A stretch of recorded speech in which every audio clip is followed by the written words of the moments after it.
ദൈവനാമം മഹത്വപ്പെടുമാറാകട്ടെ. May the name of God be glorified. പ്രാർത്ഥനാ വിഷയം 2 രോഗികളുടെ കാര്യം ഇവിടെ പറഞ്ഞു. We were hearing about 2 dear ones who are sick. വേറെ അനേക ക്യാൻസർ പേഷ്യൻസ് അമേരിക്കയിലുണ്ട്. And there are many cancer patients in US. ഭാരതത്തിലുമുണ്ട്. And also in India. കേരളത്തിലെ ഒരു ക്യാൻസർ പേഷ്യന്റ് കാര്യം ഒന്ന് പറയാൻ ആഗ്രഹിക്കുന്നു. Want to remind you about one cancer patient in Kerala. പത്തനംതിട്ടയ്ക്ക് അടുത്ത് കുമ്പഴ അസംബ്ലിയിലുള്ള ലിബി എന്ന കുട്ടി. And she's from Kumbara in Pathanamthitta and in India. 30 വയസ്സ് താഴെയുള്ളൂ. And she's under 30. 2 പിഞ്ചു കുഞ്ഞുങ്ങൾ. And she has 2 little kids. പ്രിയ ലിബിയുടെ സ്ഥിതിയും അത് വളരെ അഡ്വാൻസ്ഡ് സ്റ്റേറ്റ് ആണ്. And Libby's case also, she is in an advanced state. വളരെ ലേറ്റ് ആയിട്ടാണ് കാര്യങ്ങൾ കണ്ടുകിട്ടിയത്, മനസ്സിലായത്. And they came to know about it very late. ഞാൻ ഒരു പ്രാവശ്യം പോയി മണിക്കൂറുകൾ അവരെ ഹസ്ബൻഡും വൈഫുമായിട്ട് സംസാരിച്ചിരുന്നു. And I went visited them and spent some time with them. നിങ്ങൾ ദൈവനം ആ പ്രിയ പൈതലിനെയും പ്രാർത്ഥനയിൽ ഓർക്കുന്നതായിരിക്കും. And dear ones, please uphold dear sister in your prayers. രണ്ടാമതായിട്ട് എനിക്കൊരു കോംപ്ലിമെന്റ് ആണ് തരാനുള്ളത്. And secondly, I want to give you a compliment. നല്ല ഭംഗിയായിട്ട് നിങ്ങൾ പാടുന്നു. You are singing so wonderfully. So it's so good. കാരണം പാട്ട് കേൾക്കാൻ വളരെ ഇഷ്ടപ്പെടുന്ന ഒരു വ്യക്തിയാണ് ഞാൻ. And I love to hear songs. പാട്ട് പാടാൻ അറിയത്തില്ല. I don't know how to sing. അതുകൊണ്ട് നിങ്ങൾ പാടിയതിൽ ഞാൻ വളരെ സന്തോഷിച്ചു. ദൈവം നിങ്ങളെ അനുഗ്രഹിക്കട്ടെ. And I was delighted in hearing your songs, and may God bless you. വരും ദിവസങ്ങളിൽ in the days to come, കർത്താവിന്റെ നാമം മാത്രം മഹത്വപ്പെടണമെന്ന ആഗ്രഹത്തോടു കൂടി and with that true desire of honoring God's name, ഇതുപോലെ പാടുവാൻ ദൈവം നിങ്ങളെ ഓരോരുത്തരെയും ബലപ്പെടുത്തട്ടെ, സഭയായിട്ടും വ്യക്തികളായിട്ടും. And as personally and also as an assembly, may God give you grace to sing for His glory. ദൈവവചന ശുശ്രൂഷയിലേക്ക് കടക്കുന്നതിന് മുൻപായിട്ട് അല്പനിമിഷങ്ങൾ എൻ്റെ പേഴ്സണൽ സാക്ഷ്യവും പ്രവർത്തനങ്ങളെ പറ്റി അല്പ വാക്കുകൾ പറയാൻ ആഗ്രഹിക്കുന്നു. Before going into the message, I want to speak few words concerning my personal testimony and also with regard to my ministry. പ്രിയ അഭിവചന ഓർപ്പിച്ചതുപോലെ ഇലന്തൂർ പരിയാരം പ്രാർത്ഥന അസംബ്ലിയുടെ അംഗമാണ് ഞാൻ. I'm a member of Periyaram Assembly in Elanthur. അഭിവചന അതുപോലെ തന്നെ റോയിയും റനിയും കുഞ്ഞും വന്നിട്ടുണ്ട്. And Abhichan and Brother Roy and all the ones are here. എനിക്ക് ഭാര്യയും ഒരു മകളുമുണ്ട്. And a wife and a daughter. 1989 മുതൽ 89 ഓഗസ്റ്റ് മുതൽ since August 1989, കർത്താവിന്റെ ശുശ്രൂഷയിലായിരിക്കാൻ തക്കവണ്ണം കർത്താവ് കൃപ നൽകുന്നു. and God enabled me to be in his service. സഭയുടെ ശുശ്രൂഷകളും also along with that the ministry in the assembly. YMF ആയിട്ട് ബന്ധപ്പെട്ട പ്രവർത്തനങ്ങളിലും also ministries that is associated with YMF. മറ്റ് പല ശുശ്രൂഷകളോട് ബന്ധപ്പെട്ട് മുന്നോട്ട് പോകാൻ കർത്താവ് കൃപ നൽകിക്കൊണ്ടിരിക്കുന്നു. And also along with that other ministries that I was able to involve. YMFനെ പറ്റി അധികം അറിയാത്ത ചിലരെങ്കിലും ഇവിടെ കാണും എന്നുള്ള ചിന്തയുള്ളതുകൊണ്ട് And I know that some of you may not know all things about YMF. അല്പ വാക്കുകൾ YMFനെ പറ്റി പറയാൻ ആഗ്രഹിക്കുന്നു. I want to say a few things about YMF. 1941 സെപ്റ്റംബറിലാണ് YMF രൂപം കൊള്ളുന്നത്. In 1941 in September, YMF was formed. അതിന്റെ പിന്നിൽ അന്ന് ഉണ്ടായിരുന്ന പ്രധാന വ്യക്തിത്വം ഇന്ന് കർത്തസന്നിധിയിൽ ശ്രമിക്കുന്ന എം.ഇ. ചെറിയാൻ സാർ തന്നെയായിരുന്നു. And the one who was enduring behind that was late M.E. Cherian. YMF രൂപം കൊണ്ട് അതിന്റെ പ്രവർത്തനം 7 പേരോടുകൂടി തുടങ്ങിയെങ്കിൽ and at the initial stage it started with 7 persons. ഇന്ന് സുവിശേഷ പ്രവർത്തന രംഗത്ത് വളരെ സജീവമായിട്ട് നിൽക്കാൻ കർത്താവ് ആ ശുശ്രൂഷയെ അനുവദിച്ചുകൊണ്ടിരിക്കുന്നു. And God allows that ministry to continue to grow in this time. അനേക ദൈവദാസന്മാർ വടക്കൻ ഭാരതത്തിലേക്ക് പോകുന്നതിന് കാരണമായി തീർന്നത് ഒന്ന് YMFന്റെ പ്രവർത്തനങ്ങളാണ്. And it is the ministries of YMF that enabled many of the servants of God to go to the northern parts of India. ഇന്ന് 4 main ഡിവിഷനുകളായിട്ട് YMF കേരളത്തിൽ പ്രവർത്തിക്കുന്നു. And in Kerala it operates in 4 different areas. തമിഴ്നാട്ടിലും അതുപോലെ തന്നെ അവർ പ്രവർത്തിക്കുന്നുണ്ട്. And in Tamil Nadu also they do the same way. YMFന്റെ പ്രവർത്തകർ ഉള്ള പല സ്ഥലങ്ങളിലും അതായത് ലോകത്തിന്റെ വിവിധ ഭാഗങ്ങളിലും അതേ പേരിൽ തന്നെ പ്രവർത്തനങ്ങൾക്ക് അവർ സപ്പോർട്ടായി നിൽക്കുന്നുമുണ്ട്. And also we know that many other parts of the world, they also have ministries named under the YMF. 4 division ഞാൻ പറഞ്ഞത് north division, Malabar division, high range division, south division. And the 4 divisions are North, Malabar, High Range and South Division. ഇതിൽ north ഡിവിഷനാണ് ആദ്യമായിട്ട് ഉത്തര ഭാരത സുവിശേഷവൽക്കരണം ഏറ്റെടുത്തത്. And It is Northern Division that took the initiative in the gospel work in North India. North ഇന്ത്യയിൽ നിന്ന് വരുന്ന ഏത് സഹോദരന്മാരോട് ചോദിച്ചാലും കാര്യം 1980 ആരംഭിച്ച ആ പ്രവർത്തനം കൊണ്ട് അനേക ഫലങ്ങളെ കാണാൻ ദൈവം അനുഭവിച്ചു എന്ന്. And they all could testify that because of the work that started in 1980s, we see a lot of fruits because of that. വടക്കൻ ഭാരതം കഴിഞ്ഞ ശേഷമായിട്ട് നോർത്ത് ഈസ്റ്റ് പ്രദേശങ്ങളിലേക്ക് അവർ കടന്നുപോയി. From northern India they went to northeast India. ഒരു second round കഴിഞ്ഞു. And they finished 2 rounds. അതിനുശേഷമായിട്ട് ഇപ്പോൾ വീണ്ടും ഒരു അനുധാവന പ്രവർത്തനം നടന്നുകൊണ്ടിരിക്കുകയാണ്. And after that they are also doing a secondary work there. ഇപ്പോൾ പഞ്ചാബിൽ ആ ശുശ്രൂഷ നടന്നുകൊണ്ടിരിക്കുന്നു.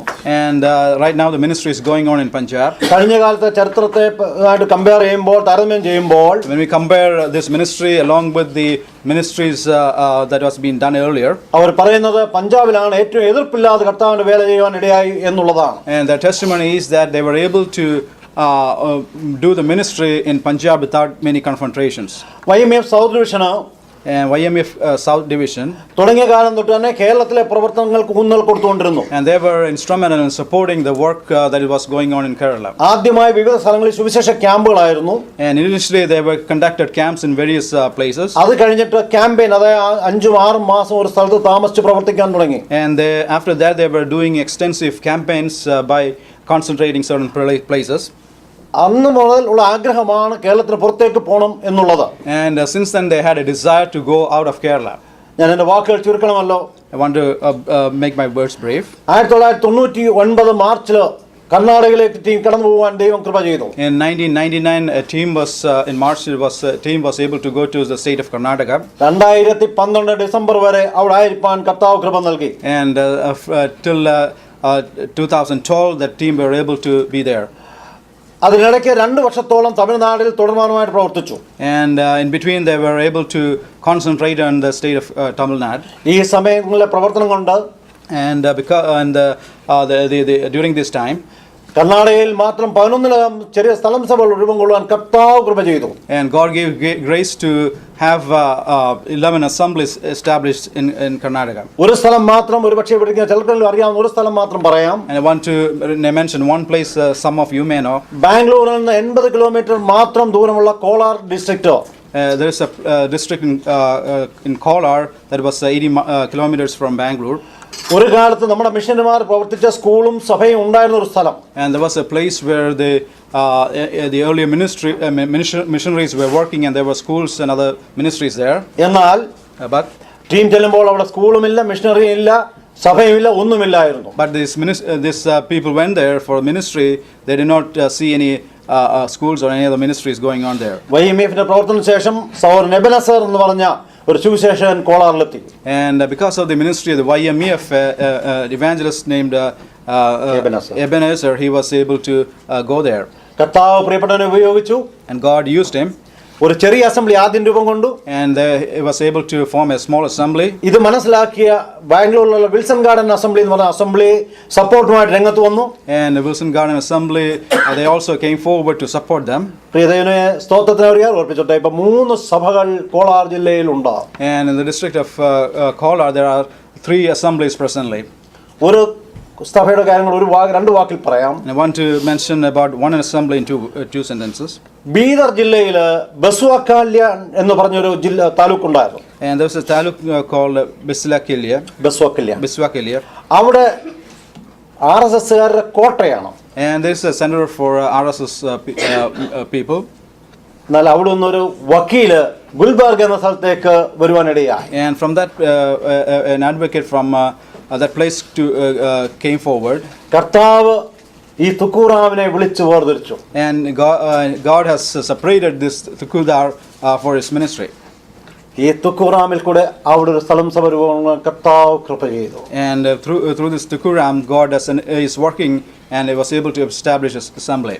കാര്യങ്ങൾ മനസ്സിലാക്കാൻ ഒരു സംഭവം കൂടെ പറയാം. I want to bring one more incident before you.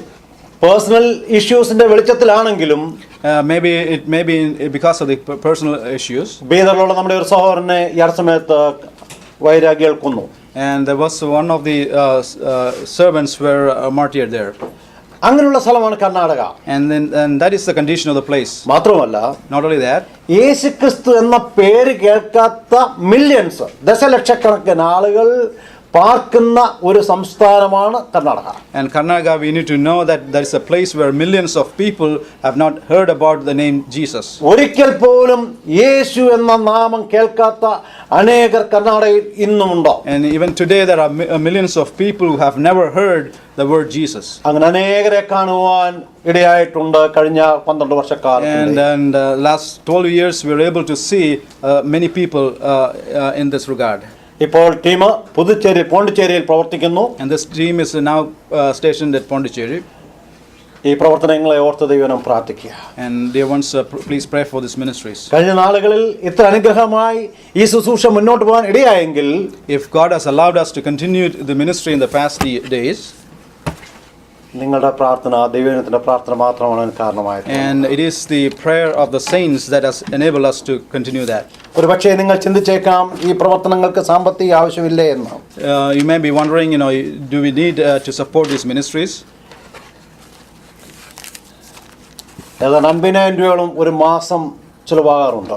And it takes almost 50,000 rupees monthly to carry out these ministries. കഴിഞ്ഞ ദീർഘവർഷങ്ങൾ തിരിഞ്ഞു നോക്കിക്കൊണ്ടാവും. And looking back to the years back, പ്രശ്നങ്ങൾ ഉണ്ടായിട്ടുണ്ട്.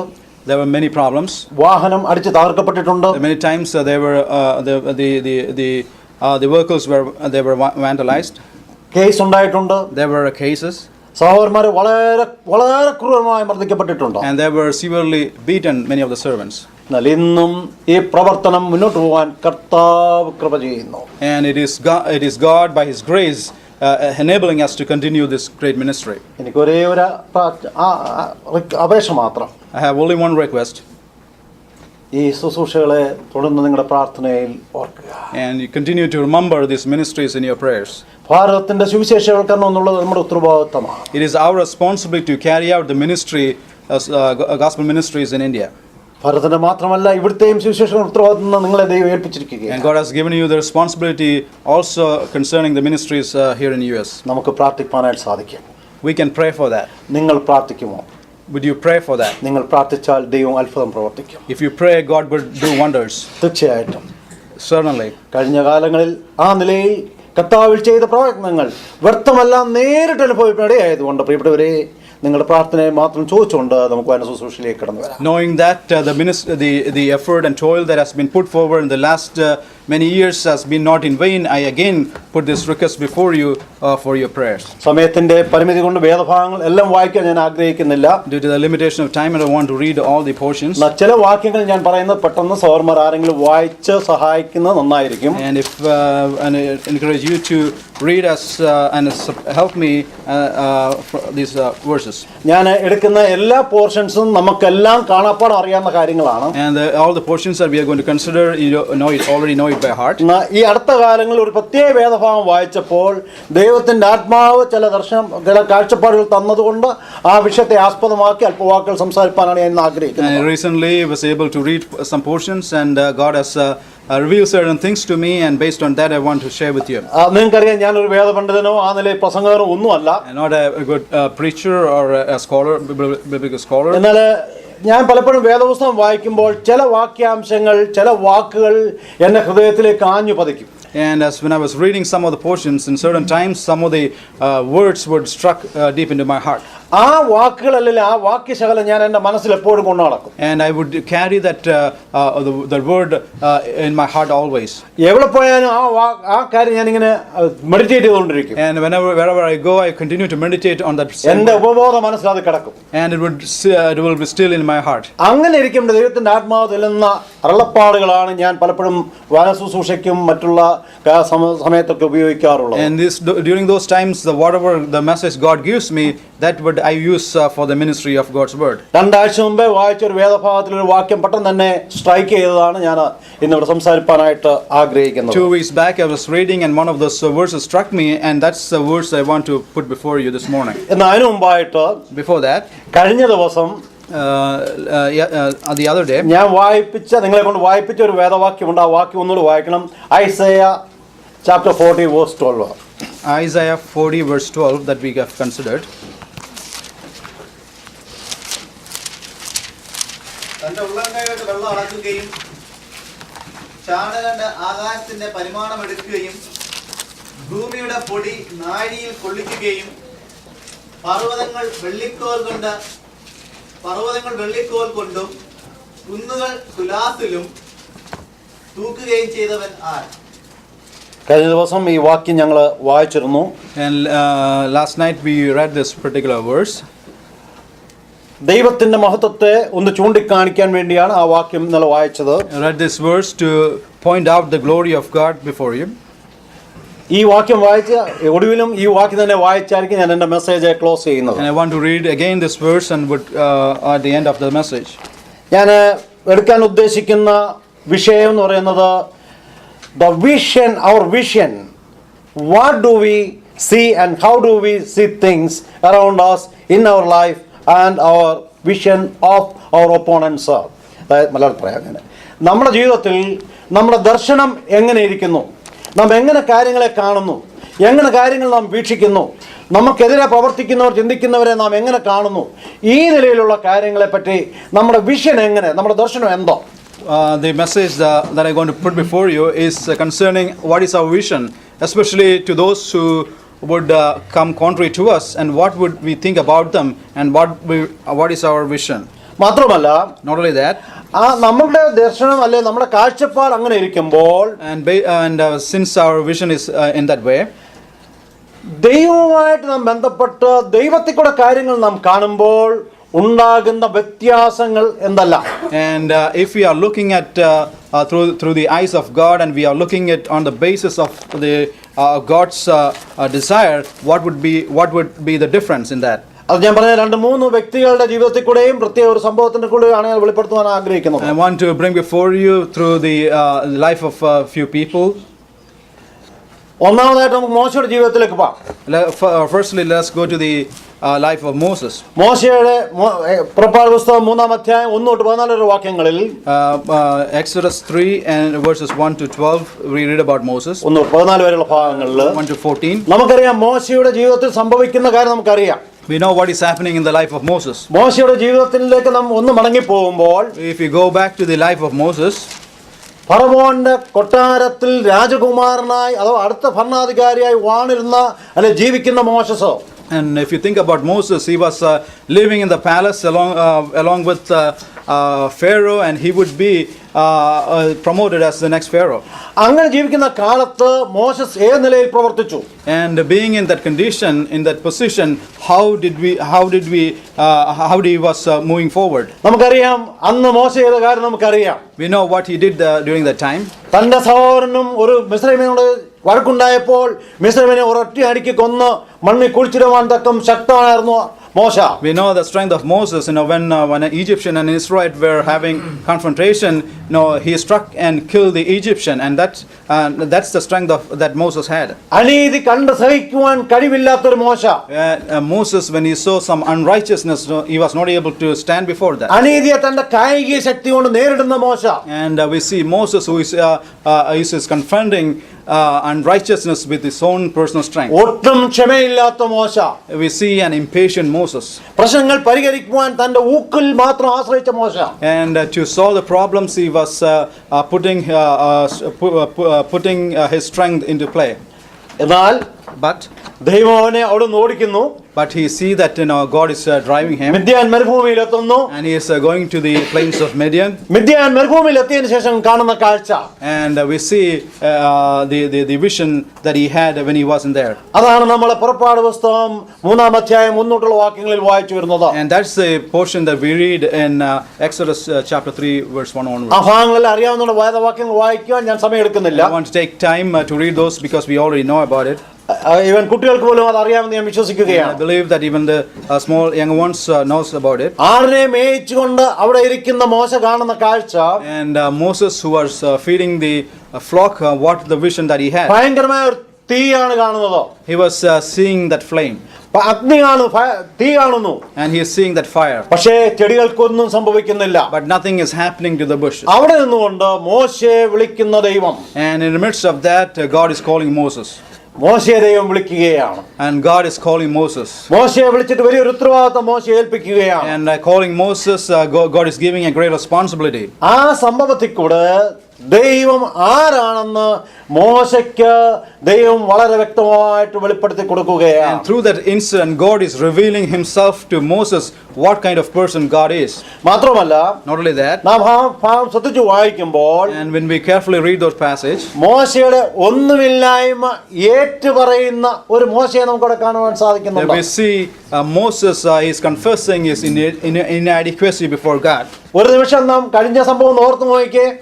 Let us think the incident that has happened. വേറൊരു സാഹചര്യത്തിലായിരുന്നു മോശ എങ്ങനെ പ്രതികരിക്കുമായിരുന്നു? And if it was another situation, how would Moses react? എന്നാൽ ദൈവത്തിന്റെ ആ വലിയ ദർശനം ലഭിച്ചപ്പോൾ But when he saw that great vision of God, മോശ എപ്രകാരം പ്രവർത്തിക്കുന്നു, എത്രകാരം പ്രതികരിക്കുന്നു? and how is Moses responding to that? അല്ലയോ ദൈവമേ, Oh God, എനിക്കൊന്നും ചെയ്യാൻ കഴിയത്തില്ല, he says, I cannot do nothing. എനിക്ക് സംസാരിക്കാൻ പറ്റത്തില്ല, I cannot speak. നീ പറയുന്നതൊന്നും ചെയ്യാൻ എന്നെ കൊണ്ട് പറ്റില്ല, I cannot do whatever you said. എനിക്കതിന് കഴിവില്ല, I have no ability to do that. എനിക്കതിന് കഴിവില്ല. I have no ability to do that. ഇതാണ് ദൈവിക ദർശനം ലഭിച്ച മോശയിൽ നമുക്ക് കാണുവാനായിട്ട് സാധിക്കുന്നത്. And this is the thing that we see in the life of Moses, who has seen the vision of God.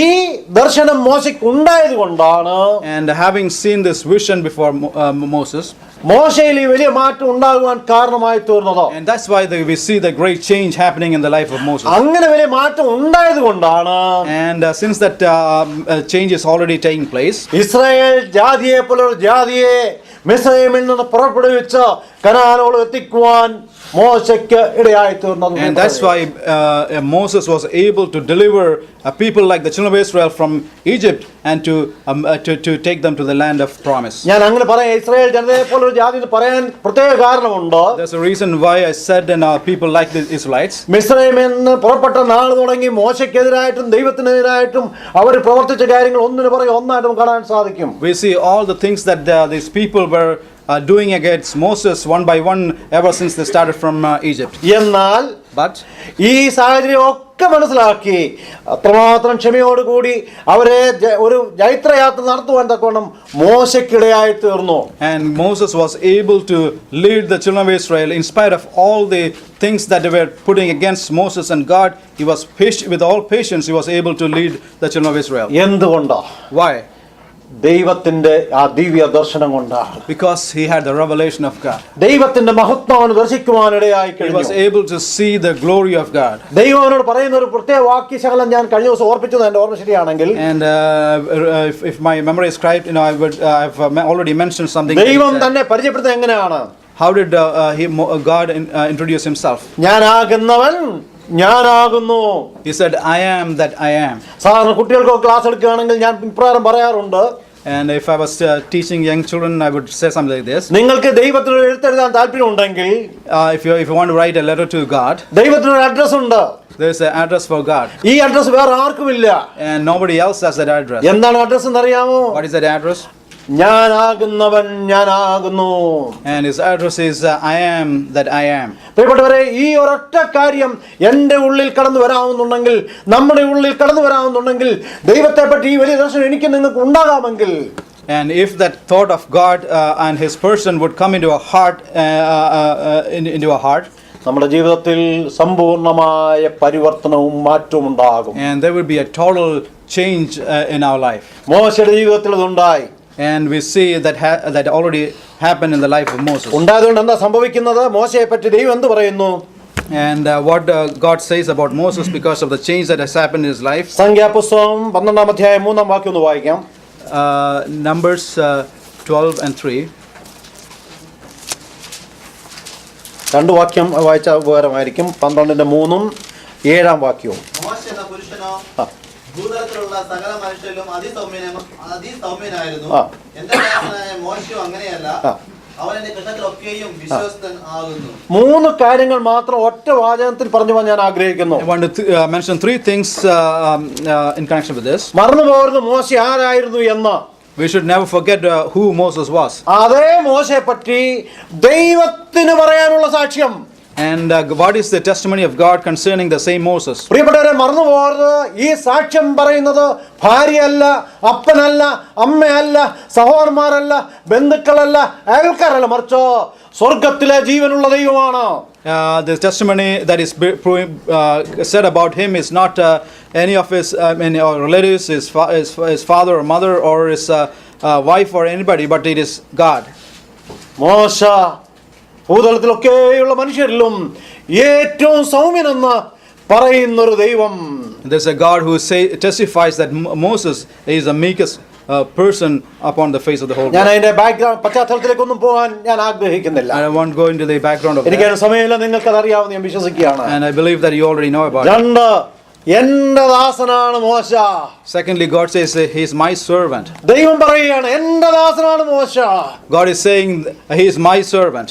മൂന്നാമത്, Thirdly, കാര്യസ്ഥന്മാരിൽ അന്വേഷിക്കുന്ന ഗുണം വിശ്വസ്തതയാണ്. മോശയെപ്പറ്റി ദൈവത്തിന് പറയാനുള്ളത്, അവന്റെ സർവഗ്രഹത്തിലും അവൻ വിശ്വസ്തനാണ്.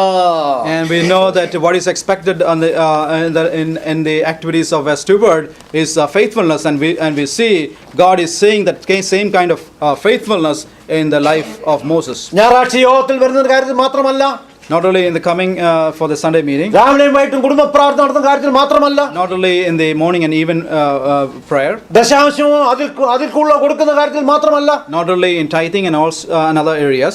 ജീവിതത്തിന്റെ എല്ലാ തലത്തിലും എല്ലാ തലങ്ങളിലും വിശ്വസ്തത പാലിച്ചവനാണ് മോശ. And we see Moses who has been faithful in all areas of his life.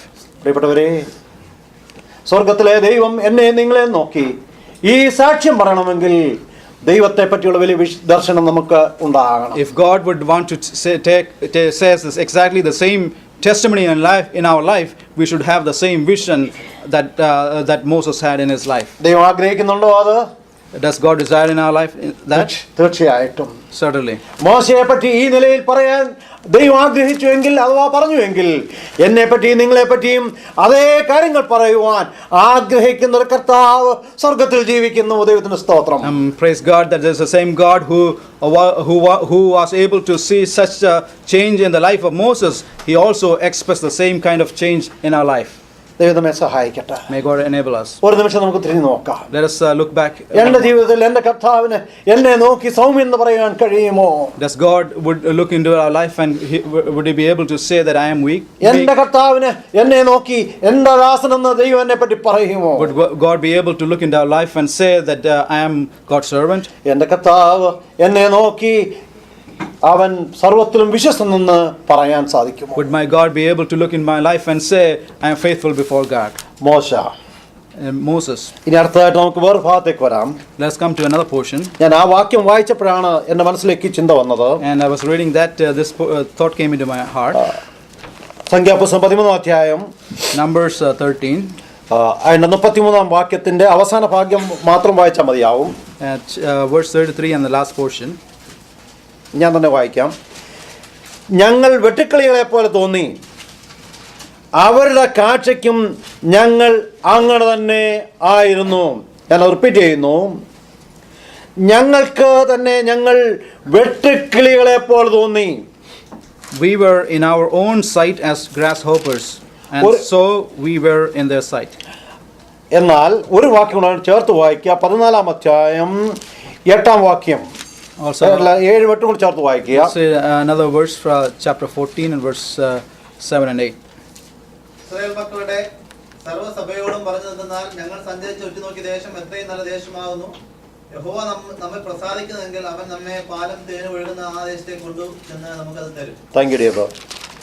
ഇതിന്റെ പശ്ചാത്തലം മുക്കാൽ പേർക്കും അറിയാം എന്ന് ഞാൻ വിശ്വസിക്കുന്നു. Most of you know the background of this. ചുരുക്കമായിട്ട് 2 വാചകങ്ങൾ അതിന്റെ പശ്ചാത്തലം പറയാം. I want to say about the background in 2 words. മിസ്രൈമിൽ നിന്ന് യാത്ര തിരിച്ച Israel Janata, And this children of Israel who started from Egypt, അവരിൽ 12 പേരെ തെരഞ്ഞെടുത്തിട്ട് മോശ സ്ഥലം കനാൻ നാട് ഒറ്റുനോക്കാൻ വേണ്ടി വിട്ടിരിക്കുകയാണ്. and the 12 men were chosen so that they would go to the land and be and to take a survey of the land. Canaan നാട് ചെന്നവർ ഒറ്റുനോക്കി. And they were taking a survey of the land. അവർക്ക് വളരെ ഇഷ്ടപ്പെട്ടു. And they definitely liked that. ആ പാലും തേനും ഒഴുകുന്ന നാടെന്ന് അവർ സമ്മതിച്ചു. They also accepted the fact that it is a, വലിയ മുന്തിരിക്കൊലകളൊക്കെ കമ്പെ കെട്ടി തോള വെച്ചോണ്ട് വന്നു. and they had great bunch of grapes they were carrying, two people were carrying, ഈ കാര്യങ്ങളെല്ലാം ചെയ്തു.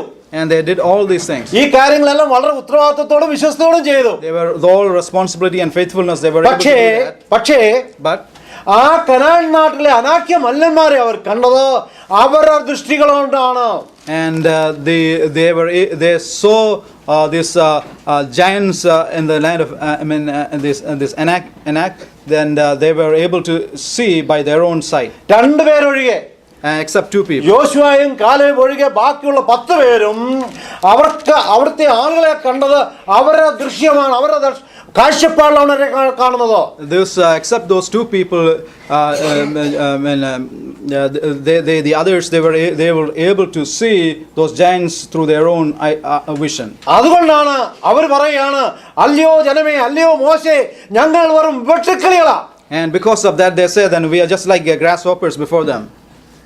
ഞങ്ങൾക്ക് അവരോടൊന്നും ചെയ്യാൻ സാധിക്കത്തില്ല. We cannot do anything. നമുക്ക് അങ്ങോട്ട് പോകാൻ പറ്റുകയില്ല. We cannot go over there. അവരെ പരാജയപ്പെടുത്താൻ നമ്മെ കൊണ്ട് സാധ്യമല്ല. We cannot defeat them. ആ രാജ്യം നല്ലതാണ്. Those land is good. വലിയ വലിയ മുന്തിരിക്കൊലകളുണ്ട്. There were great bunches of grapes. ഫലഭൂയിഷ്ഠമാണ്. And it is so fruitful. പക്ഷേ നമുക്ക് പൊട്ടിച്ചടക്കാൻ പറ്റുകയില്ല. We don't have the strength to. Our അനാക്യ മല്ലന്മാരുണ്ട്. There are the giants of Anak. അതേസമയം But at the same time, ദിവ്യ വീക്ഷണത്തെക്കൂടെ ദൈവത്തെക്കൂടെ ആ കാഴ്ച കണ്ട കാലേബും യോശുവയും എന്താണ് പറഞ്ഞത്? what did Joshua and Caleb, who saw this through the vision of God? വളരെ ശ്രദ്ധിക്കേണ്ടതാണ് ഈ ഭാഗങ്ങളൊക്കെ നാം. And we have to really examine these portions. നമ്മുടെ ജീവിതത്തിൽ ഇതുപോലുള്ള വിഷയങ്ങൾ സംഭവിക്കും. And similar things would happen in our life. വ്യക്തിപരമായ ജീവിതത്തിലും കുടുംബ ജീവിതത്തിലും സഭാ ജീവിതത്തിലും സാമൂഹിക ജീവിതത്തിലും ഒക്കെ ഇതുപോലുള്ള വിഷയങ്ങൾ നമ്മുടെ ഒക്കെ ജീവിതത്തിൽ വരും. Similar things would happen in our personal life, in our family life, and our assembly life in the same way. അപ്പോൾ ഈ വിഷയങ്ങളെയൊക്കെ നാം നമ്മുടെ കണ്ണുകൾ കൊണ്ട് മാത്രം കാണുന്നുവോ, കർത്താവിന്റെ മുഖത്തേക്ക് നോക്കി കർത്താവിൽ കൂടെ കാണുന്നു എന്നുള്ള വ്യത്യാസമാണ് ഏറ്റവും പ്രധാനമുള്ളത്. And what is important and prominent here is the difference that we see when we look at things with our own eyes and when we look at the things through the eyes of God.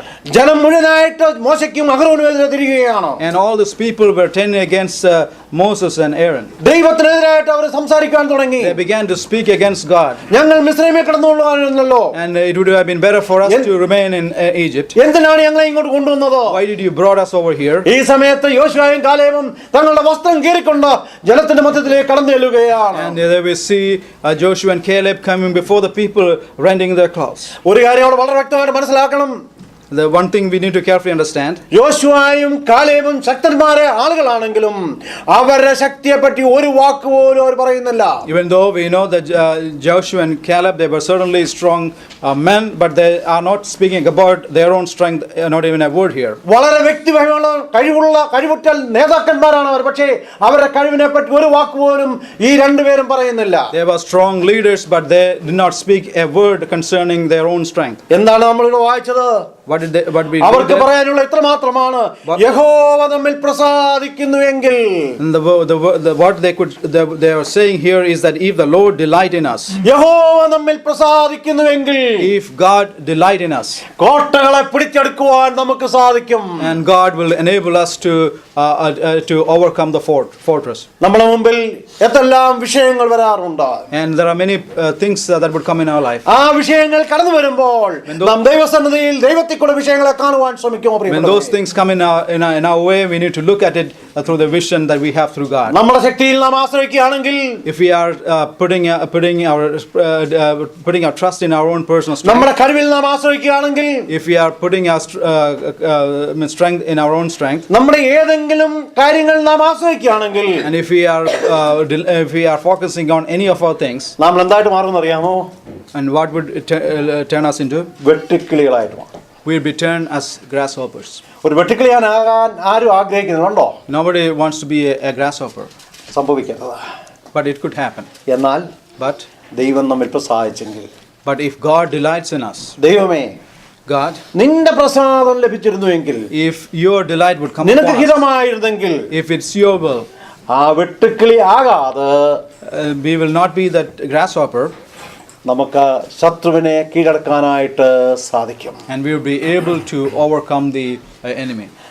ഞങ്ങൾ കഴിഞ്ഞ ദിവസം ഒന്നുണ്ട് സഹോദരന്മാർ ഒരു വിഷയം നമ്മുടെ മധ്യത്തിലുള്ള ചില കാര്യങ്ങൾ discuss ചെയ്തുകൊണ്ടിരുന്നപ്പോൾ And we were discussing some of the things that were going on among us. കർത്താവ് വളരെ ശക്തമായി ഉപയോഗിച്ചിരുന്ന ചില ആളുകളുടെ വീഴ്ചകളെ പറ്റി ഞങ്ങൾ ചിന്തിച്ചു. And we were thinking about some of the failures in the life of people that Lord were interacting. അതുകൊണ്ടാണ് പത്രോസ് ലേഖനത്തിൽ വളരെ ശക്തമായിട്ട് ആശയം പറഞ്ഞിരിക്കുന്നത് നമ്മുടെ ശത്രു അലറുന്ന സിംഹം പോലാ വരുന്നത്. And that's why in the epistle of Peter says that our enemy comes to us as a roaring lion. അതായത് ഏത് സമയവും നമ്മെ അവൻ പിടിച്ച് കൊടുക്കുവാൻ ശ്രമിക്കുന്നവനാണ്. And he wants to to overcome us at any moment. എന്നാൽ അത് സംഭവിക്കാതിരിക്കണമെങ്കിൽ if we want to avoid that, നാം വളരെ ശ്രദ്ധയോടുകൂടി ഈ ലോകത്ത് ജീവിക്കേണ്ടത് ആവശ്യമാണ്. And we need to be very careful as we live in this world to avoid such situations. ദൈവം നമ്മെ അതിനായി സഹായിക്കട്ടെ. May God enable us in that.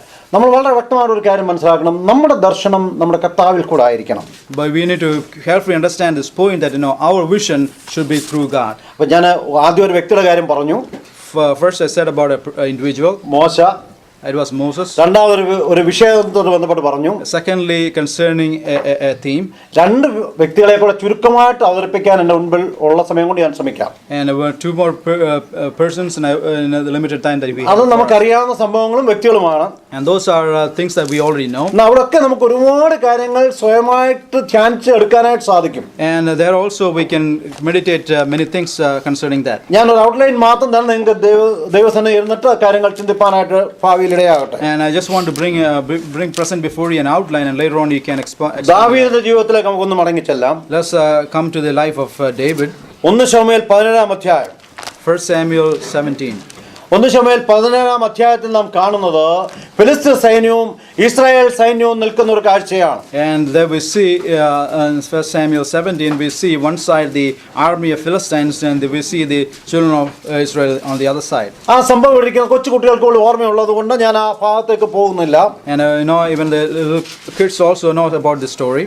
അപ്പോൾ നമ്മൾ കാണുന്നത് ഫിലിസ്തീൻ സൈന്യവും അതുപോലെ ഇസ്രായേൽ സൈന്യവും രണ്ട് മലകളുടെ ചരിവിൽ നിൽക്കുകയാണ്. And we see the armies of Philistines on one side, and we see the armies of Israel on the other side, on the two sides of the mountain. ആ ഫിലിസ്തീൻ സൈന്യത്തിൽ നിന്ന് ഒരു വ്യക്തി മുന്നോട്ട് വരുന്നു. And out of this great army of Philistines, one person is coming forward. ആ വ്യക്തിയുടെ പേര് ഗോലിയാത്ത് എന്നാണ്. And the name of the person is Goliath. ആ ഗോലിയാത്ത് ഒറ്റയ്ക്ക് വന്നിട്ട് ഇസ്രായേൽ സൈന്യത്തെ വെല്ലുവിളിക്കുകയാണ്. And that was one individual. He is coming forward and is challenging the armies of Israel. വെല്ലുവിളി നിങ്ങൾക്ക് ഓർമ്മയുണ്ടെങ്കിൽ ഞാൻ ഒന്ന് ആവർത്തിച്ചോളട്ടെ. And if you know that, I just want to remind you one more time.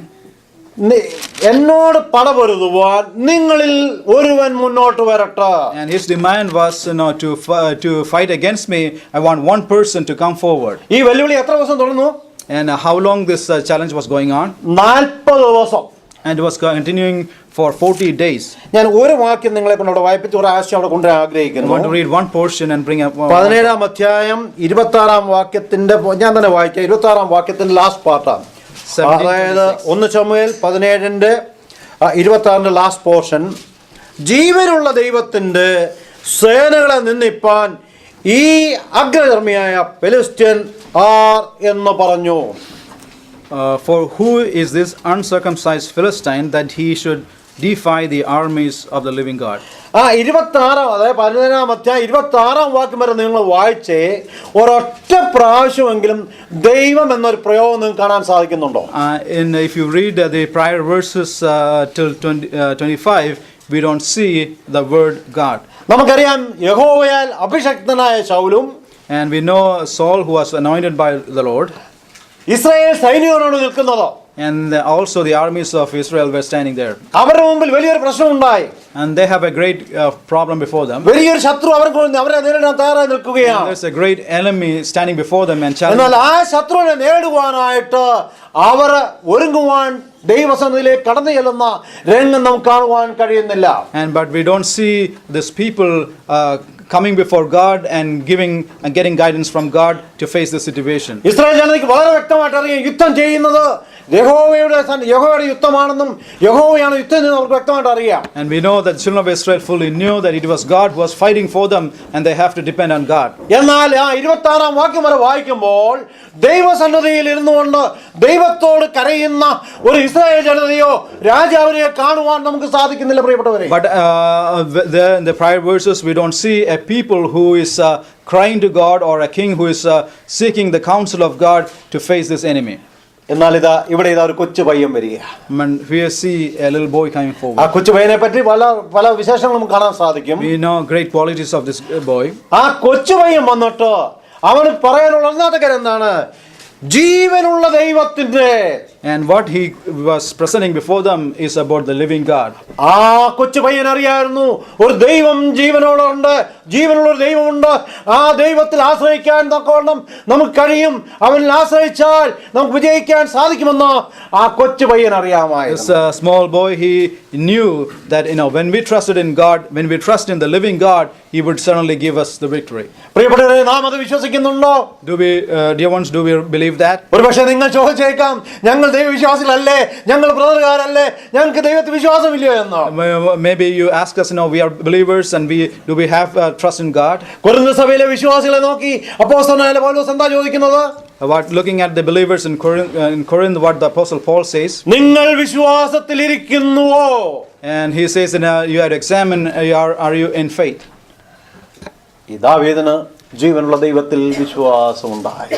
And we see David, he had faith in the living God. നിങ്ങൾ ആ 26-ാം വാക്യം തൊട്ട് അതിന്റെ 48-ാം വാക്യം വരെ വായിക്കുക. ദൈവം, യഹോവ എന്നുള്ള പ്രയോഗങ്ങൾ എത്ര പ്രാവശ്യം നമുക്ക് കാണാൻ സാധിക്കുമെന്ന്. From verse 26 onwards till 48, if you read, we see about God and Lord and many expressions concerning God. എത്രയോ പ്രാവശ്യം ആവർത്തിച്ച് നമ്മൾ കാണുന്നുണ്ടെന്നറിയാം. How many times repeatedly we see these titles? എന്താ കാരണം? And what is the reason for that? ദൈവത്തിൽ മാത്രം ആശ്രയിക്കുന്ന ഒരു ദാവീദ്. This we see David who trusts in God alone. അതുകൊണ്ട് ദൈവത്തിന്റെ ദാസനായ ദാവീദിനെ എഴുതാൻ പറ്റിയ ഏറ്റവും മനോഹര സങ്കീർത്തനം എപ്പോഴും പറയുന്നത് യഹോവയുടെ ഇടയനാകുന്നു. And we see the great Psalm of David. He says that the Lord is my shepherd. എന്തുകൊണ്ടാണ്? Why it is? തന്റെ ജീവിതാനുഭവമായിരുന്നു അത്. And that was his life experience. അതാണ് നമ്മൾ ഇവിടെ കാണുന്നത്. And that's the same thing that we see here. ഓ, ദാവീദ് ദൈവത്തിൽ പൂർണ്ണമായി ആശ്രയിച്ചതുകൊണ്ട് ദൈവം ദൈവം യഹോവ യഹോവ എന്ന് ആവർത്തിച്ച് നമുക്ക് ഇവിടെ കാണുവാൻ സാധിക്കുന്നുണ്ട്. Since when we see that David trusted and completely in God, he repeatedly says about God and Lord and many times here. അതിന്റെ ഫലം നമുക്കറിയാം. We know the result of that. അതിന്റെ റിസൾട്ട് പൂർണ്ണമായിട്ട് നമുക്കറിയാം. We know the result fully. പ്രിയപ്പെട്ടവരെ, എന്റെയും നിങ്ങളുടെയും ജീവിതത്തിൽ Dear ones, in our life, ശത്രുവിന്റെ പോരാട്ടത്തോട് പോരാടുവാൻ നാം നമ്മുടെ ആയുധങ്ങൾ എടുക്കുന്നുവോ, നാം ദൈവസന്നിധിയിൽ നമ്മെ തന്നെ താഴ്ത്തി ഏൽപ്പിക്കുന്നുവോ? to fight against or face the enemy, are we taking our own weapons or are we looking to God? നമുക്ക് ഇന്ന് ഒരു നിമിഷം നമ്മെ പറ്റി ചോദിക്കുക. Let us examine ourselves for a moment. ദാവീദിനെ പോലെ Like David, ദൈവത്തിൽ മാത്രം ശരണപ്പെട്ട, to trust in God alone, അവനിൽ മാത്രം ആശ്രയിച്ച, to put our faith alone in Him, യുദ്ധം യഹോവയ്ക്കുള്ളതെന്ന് പൂർണ്ണമായി വിശ്വസിച്ചുകൊണ്ട് to believe that the battle belongs to God, മുന്നോട്ട് നീങ്ങിയാൽ and if you move forward, വിജയം നമ്മുടേത് മാത്രം. and victory is ours alone. പലപ്പോഴും നാം സംശയിച്ചു പോകുന്നൊരു കാര്യമുണ്ട്. Many times we get confused like വിജയകരമായ ഒരു ക്രിസ്തീയ ജീവിതം നയിക്കുവാൻ എനിക്ക് സാധിക്കുമോ എന്ന്. and we will many times wonder, am I able to live a victorious Christian life? ഞാൻ ഒരു വാക്ക് പറഞ്ഞുകൊള്ളട്ടെ.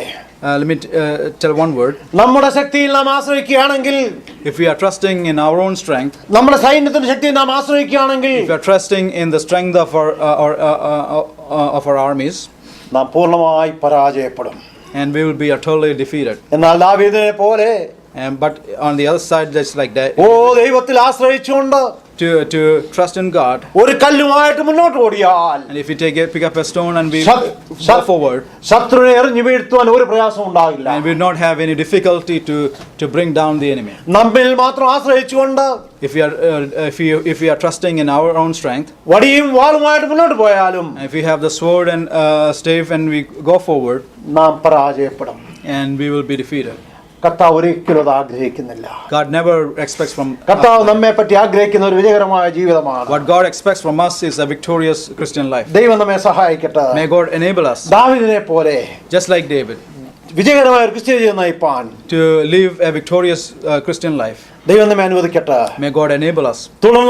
നമുക്ക് തുടർന്നുള്ള ദാവീദിന്റെ ജീവിതത്തിൽ The later life of David, അനേക പരാജയങ്ങളും കാണാൻ സാധിക്കുന്നുണ്ട്. we see many failures in his life. എന്നാൽ But ദൈവം ദാവീദിനെ പറ്റി പറയുന്ന അനുഗ്രഹീതമായ സാക്ഷ്യം, what the wonderful testimony concerning David, അപ്പോസ്തല പ്രവൃത്തി 13:22 വാക്യത്തിൽ കാണാൻ സാധിക്കുന്നു. Acts 13:22, we read about that. എന്റെ ഹൃദയപ്രകാരമുള്ള മനുഷ്യൻ, And he is a man after my own heart. എന്റെ ഹൃദയപ്രകാരമുള്ള മനുഷ്യൻ. A man after my own heart. പ്രിയപ്പെട്ടവരെ, Dear ones, ദാവീദിന്റെ പരാജയങ്ങൾ നോക്കിയാൽ, if you look at the failures of David, ദാവീദിന്റെ പാപങ്ങൾ നോക്കിയാൽ, if you look at the sins of David, എങ്ങനെ ഇത് പറയാൻ സാധിക്കും? how God would be able to say this? പക്ഷേ ദാവീദ് കഴിഞ്ഞ ദിവസം നമ്മൾ ഓർത്തതുപോലെ, Like the other day we remembered, Pathros പൊട്ടിക്കരഞ്ഞതുപോലെ, just like Peter, he was bitterly weeping. പാപങ്ങൾ ദൈവസന്നിധിയിൽ ഏറ്റുപറഞ്ഞുപേക്ഷിച്ച് വിജയകരമായി ജീവിതം നയിച്ച ഒരു വ്യക്തിത്വമായതുകൊണ്ടാണ് ദൈവം പറഞ്ഞത്, ദാവീദോ എന്റെ ഹൃദയപ്രകാരമുള്ളവനാണ്. We see David as a person who completely confesses sins before God, and because of that, God was able to look at David and say, he is a man after my own heart. ദൈവം നമ്മെ സഹായിക്കട്ടെ. May God enable us. ദൈവം നമ്മെ പറ്റി ഇത് പറയാൻ ആഗ്രഹിക്കുന്നു. And God delights to say concerning നമ്മുടെ ഓരോരുത്തരെയും പേര് വിളിച്ചിട്ട് എന്റെ ഹൃദയപ്രകാരമുള്ള മനുഷ്യൻ എന്ന് പറയുവാനായിട്ട് ദൈവം എന്നെ പറ്റി നിങ്ങളെ പറ്റി ആഗ്രഹിക്കുന്നു. പ്രിയപ്പെട്ടവരെ, a desire of God concerning each one of us is to call us by a name and to say that you are a man after my own heart. എൻ്റെ സമയം അവസാനിക്കാറായതുകൊണ്ട് ഞാൻ അപ്പോസ്തലനായ പൗലോസിലേക്ക് വന്ന് എൻ്റെ വാക്കുകൾ അവസാനിപ്പിക്കാമെന്ന് ആഗ്രഹിക്കുന്നു. I want to conclude by looking at a few things about Apostle Paul. ദൈവിക ദർശനം ലഭിച്ച അധികായകന്മാരായ വ്യക്തികൾ, And those people who are able to see the mighty vision of God. മോശ, It was Moses, ദാവീദ്, David, പൗലോസിലേക്ക് ഞാൻ വരുന്നു. and I'm coming to Paul. അതുപോലെ ദൈവിക ദർശനം ലഭിക്കാതിരുന്ന And the people who did not see the vision of God, മോശ അയച്ച 10 ഒറ്റുകാരൻ, and those 12 spies who were sent out, അവിടെ 2 പേർക്ക് മാത്രമേ ആ ദർശനം ലഭിച്ചിരുന്നുള്ളൂ. and it's only 2 people who were able to have the vision of God. സമയത്തിന്റെ പരിമിതി കൊണ്ട് വാക്യങ്ങൾ വായിക്കാതെ വളരെ പെട്ടെന്ന് ഞാൻ മുന്നോട്ട് പോയിക്കോട്ടെ. Due to the limitation of time, without reading it, let me move forward. അപ്പോസ്തല പ്രവൃത്തി 9:3 വാക്യത്തിൽ Acts 9:3. നാം എന്താ വായിക്കുന്നത്? What do we read there? ദമസ്കോസിന്റെ പടിവാതിക്കൽ വെച്ച് ശൗലിനുണ്ടാകുന്ന ദർശനമാണ്. And we see a vision that Saul saw when he was going to Damascus. നമുക്കറിയാം ശൗലിന്റെ യാത്രയുടെ ലക്ഷ്യം നമുക്കറിയാം. We know what was the purpose of the travel of Saul. ക്രൈസ്തവർ എന്ന് പേരുള്ളവരെ കൊന്നൊടുക്കുവാൻ വേണ്ടി വെമ്പുന്ന ഒരു ശൗല. And Saul, who had a great desire in his heart to kill all those who are called as Christians. ഈ ശൗൽ അവിടെ ഒരു വെളിച്ചം മാത്രം കാണുന്നു. And there we see Saul seeing a light. എന്നാൽ ആ വെളിച്ചത്തിന് മുന്നിൽ തന്നെ സമ്പൂർണ്ണമായി സമർപ്പിച്ച ഒരു ശൗലിനെ നമുക്ക് കാണാൻ സാധിക്കുന്നു. But we see a Saul who submitted himself by seeing that light before him. നാം ഒരു മനോഹരമായ പാട്ട് പാടി. And we sang a beautiful song. I surrender all. Yeah, I surrender all. അതിന്റെ 3-ാമത്തെയോ 4-ാമത്തെ ലൈനിൽ ഇപ്രകാരമാണ് പാടിയത്.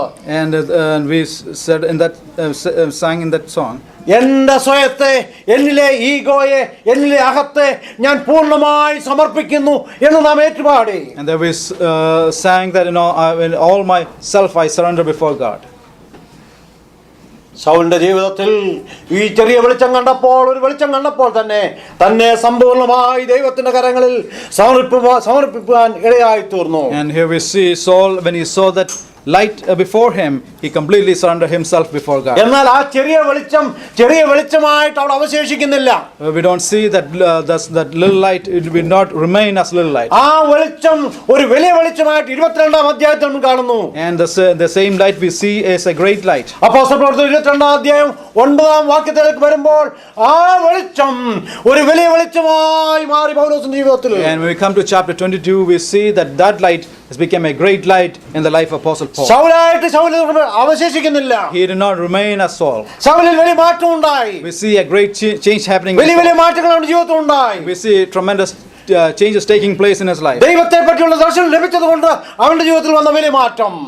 Since he had the vision of God, we see the change that is happening in his life. അവനിൽ ദൈവം വളരുവാൻ തുടങ്ങി. And God began to increase in his life. എന്ത് സംഭവിക്കുന്നു? What happened? 22-ാം അധ്യായം വരുമ്പോൾ ആ വെളിച്ചം വലിയ വെളിച്ചമായി മാറിയെങ്കിൽ, and if we come to chapter 22, if that light became a great light, 26-ാം അധ്യായത്തിൽ, and we come to chapter 26, വളരെ ശ്രദ്ധിക്കണം. 2-3 പ്രയോഗങ്ങളുണ്ട്. ആ വാക്യം മാത്രം ഒന്ന് വായിക്കാം. Let's read that verse. അപ്പോസ്തലപ്രവൃത്തി 26-ാം അധ്യായം 13-ാം വാക്യം മാത്രം. 26 and verse 13. സമയപരിമിതി കൊണ്ടാണ് ഞാൻ ഈ നിലയിൽ മുന്നോട്ട് പോകുന്നത്. 26-13.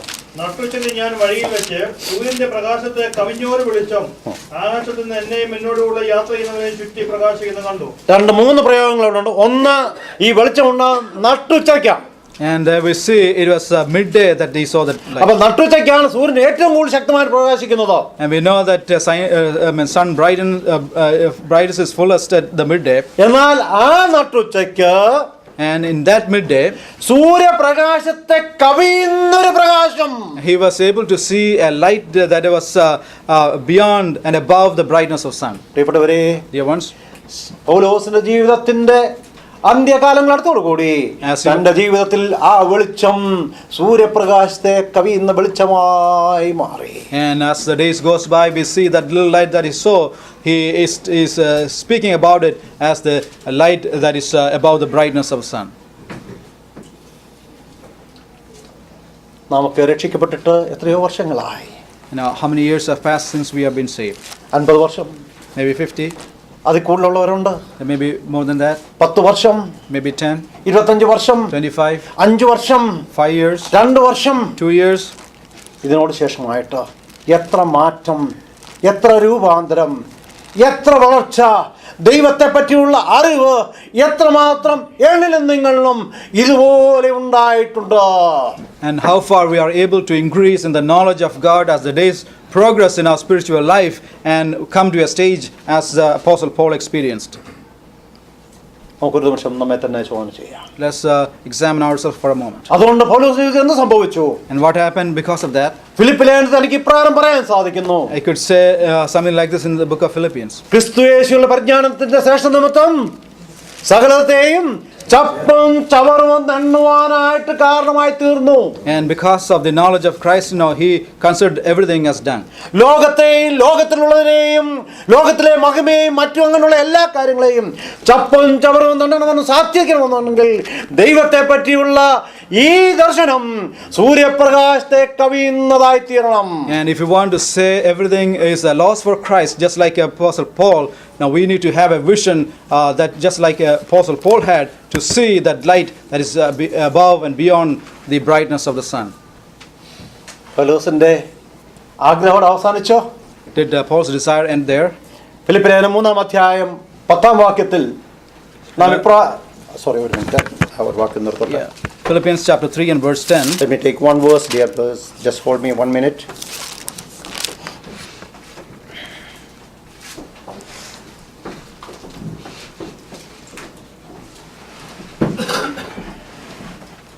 ക്രിസ്തുവിനെ നേടേണ്ടതിന്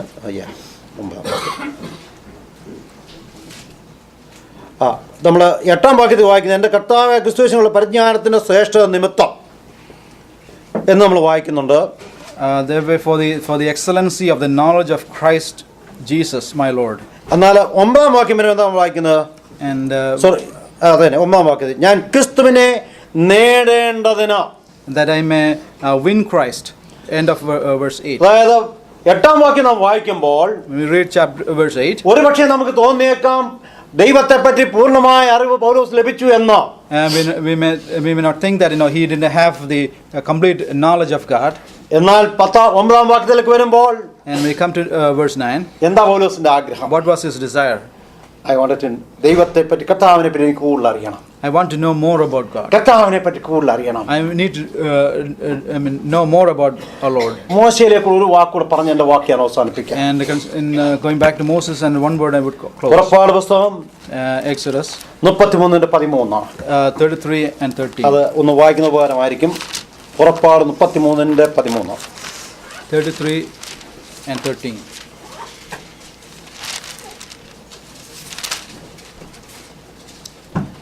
എന്നോട് കൃപയുണ്ടെങ്കിൽ നിന്റെ വഴി എന്നെ അറിയിക്കണമേ. നിനക്ക് എന്നോട് കൃപയുണ്ടാകത്തക്കവണ്ണം ഞാൻ നിന്നെ അറിയുമാറാകട്ടെ. അതുകൊള്ളി ഞാൻ നിന്നെ അറിയുമാറാകട്ടെ. There we read that I may know thee. ഞാൻ നിന്നെ അറിയുമാറാകട്ടെ. And his desire was that I may know him. ആരാഗ്രഹമായത്? What was the desire of മോശയുടെ? It was the desire of Moses. ദൈവത്തോടൊത്ത് 40 ദിവസം താമസിച്ച മോശ. Moses, who was with God for 40 days. ഒരു സ്നേഹിതനെ പോലെ ദൈവത്തോട് സംസാരിക്കുന്ന മോശ. He is speaking to God as a friend. ഒരളവ് വരെ ദൈവത്തെ ഗുണദോഷിക്കുന്ന മോശ. And he was, to a certain extent, he is giving directions to God. എന്നിട്ട് മോശ പറയുകയാണ്. And he saying to God. ദൈവമേ എനിക്ക് നിന്നെ അറിയണം. And his desire was that I may know you. എനിക്ക് നിന്നെ അറിയണം. I want to know you. അപ്പോൾ പൗലോസ് പറഞ്ഞു. And Paul said. എനിക്ക് നിന്നെ നേടണം. His desire was, I want to win. എനിക്ക് നിന്നെ അറിയണം. I want to know you. പ്രിയപ്പെട്ടവരെ, dear ones, ഈ ഒരൊറ്റ ആഗ്രഹം എൻ്റെ നിങ്ങളുടെ ജീവിതത്തിൽ ഉണ്ടായാൽ, and if this one desire materialize in our life, നമ്മുടെ ക്രിസ്തീയ ജീവിതം എത്ര ധന്യമാണെന്ന് അറിയാമോ? how blessed would our spiritual life be? എത്ര ധന്യമാകും. How much we will be blessed. എൻ്റെ കർത്താവിനെ അറിയുവാൻ ഒരു ആഗ്രഹം എൻ്റെ ഹൃദയത്തിനുള്ളിൽ ഉണ്ടെങ്കിൽ ഞാൻ എത്രയോ ധന്യനായി മാറും. And if we have the desire of knowing God deep in our heart, how much blessed our spiritual life would be. എൻ്റെ നിങ്ങളുടെ ഹൃദയത്തിൽ അതുണ്ടോ? Does that desire reside in our life? ലോകത്തിലെ വൻകാര്യങ്ങൾ അറിയാൻ നമുക്കൊക്കെ ആഗ്രഹമുണ്ടോ? We have desire to know many things of this world. ലോകത്തിൽ ഒരുപാട് കാര്യങ്ങൾ നേടിയെടുക്കാൻ നമുക്ക് ആഗ്രഹമുണ്ടോ? We have desire to gain many things in this world. ഇതൊന്നും വേണ്ടെന്ന് ഞാൻ പറയുന്നില്ല. Say that we do not have. എന്നാൽ But എൻ്റെ നിങ്ങളുടെ ജീവിതത്തിൽ മുൻഗണന എന്തിനു കൊടുക്കുന്നു? And what do we give priority in our spiritual life? എൻ്റെ കർത്താവിനെ പറ്റി അറിയണമെന്ന് ഞാൻ ആഗ്രഹിക്കുന്നുണ്ടോ? And do I have the desire to know more about God? വ്യക്തിപരമായ എൻ്റെ ജീവിതത്തിൽ എൻ്റെ കർത്താവിനാണോ ഞാൻ സ്ഥാനം കൊടുക്കുന്നത്? Do I give number one priority of my life to God? അതോ നാമൊക്കെ ഒരു സാച്ചുറേറ്റഡ് ക്രിസ്ത്യൻ ലൈഫ് നയിക്കുകയാണോ പ്രിയപ്പെട്ടവരെ? Or on the side are we living a saturated spiritual life? നാം എല്ലാത്തിലും സമ്പന്നന്മാരാണോ? Are we rich in many things? നമ്മൾ പലപ്പോഴും അവകാശപ്പെടാറുണ്ട് നമുക്കെല്ലാം ഉണ്ട്. Many times we claim that we have all things. യോഗങ്ങളുണ്ട്, We have meetings. സ്പെഷ്യൽ മീറ്റിംഗുകളുണ്ട്, We have special meetings. കൺവെൻഷനുകൾ ധാരാളമുണ്ട്, We have many conventions. കോൺഫറൻസുകൾ ധാരാളമുണ്ട്, There are many conferences. ക്യാമ്പുകൾ ധാരാളമുണ്ട്, There are many camps. എല്ലാം എല്ലാം എല്ലാം ഉണ്ട്. We have many things.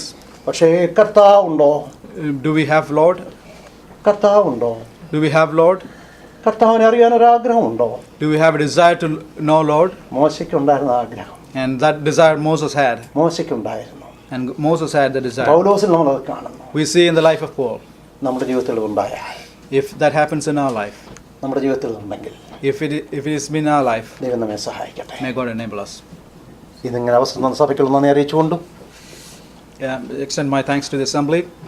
ഇത്രയും ശാന്തമായി ദൈവം കേൾപ്പാൻ നിങ്ങൾ താല്പര്യം കാണിച്ചതിനുള്ള നന്ദി അറിയിച്ചുകൊണ്ട് ഞാൻ എൻ്റെ വാക്കുകൾക്ക് വിരാമം കുറിക്കുന്നു. ദൈവനാമം മാത്രം ഇന്നേക്കും വാഴ്ത്തപ്പെടുമാറാകട്ടെ. I also thank you for hearing my message patiently and extend my thanks. Amen.